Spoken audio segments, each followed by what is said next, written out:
Superman and Lois Season 4 star Michael Cudlitz opens up about the beginning of the final season as Lex Luthor takes on the role of the final DC antagonist of the CW drama.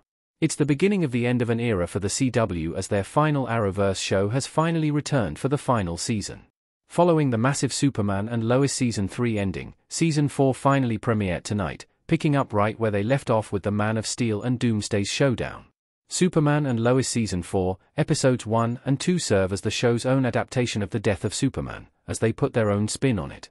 While Doomsday ends up being the one who gets the Man of Tomorrow killed, the DC TV drama takes it to a whole other level. Throughout the 2-hour Superman and Lois Season 4 premiere, Lex not only gets Clark Kent's actual heart, but he goes to the lengths of stomping on it, to inflict even more pain on the Lane Kent family. Screen Rant recently sat down with Cudlitz to break down the beginning of Superman and Lois Season 4, with this interview focusing specifically on the 2-hour season premiere.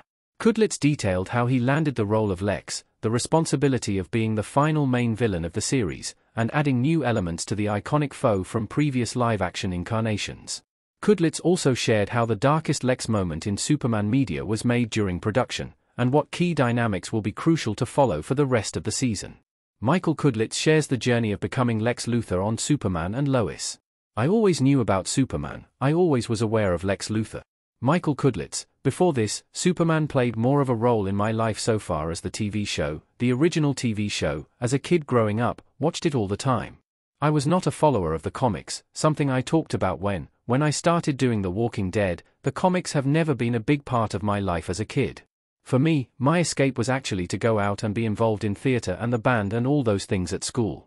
That was my escape as a child. We didn't have money to even buy the comics. It was a situation where they just weren't in my life at all. So the TV show was really my main connection to Superman, and then over the years, the movies. But obviously I always knew about Superman, and I always was aware of Lex Luthor, but as far as following the comics and reading the comics and having them be a part of my life growing up, it wasn't that case at all. Michael Cudlitz, Todd Helbing, came to me. It was a long process, but Todd came to me and wanted me as Lex.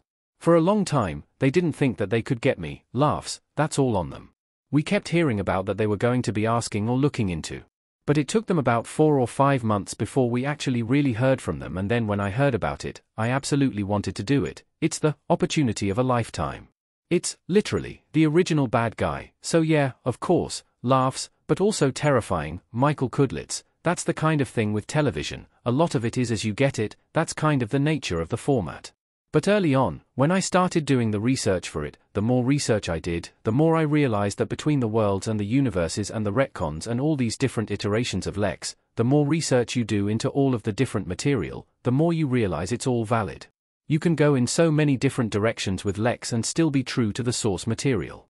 There are some things that are consistent and constant, but generally speaking, you really have an opportunity to go in any direction you want.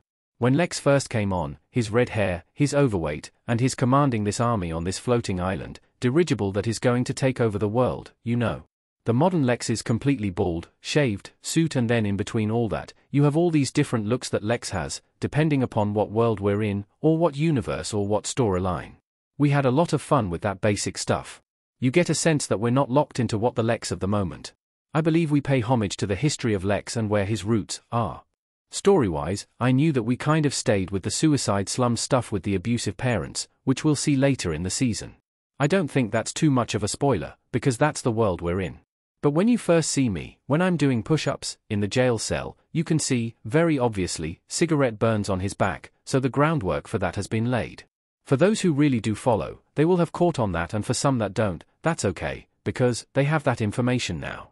So he is that Lex that came from that abusive family and made his own way in the world. That idea of family and loss of family plays incredibly heavily in the pain that is driving Lex right now in our story.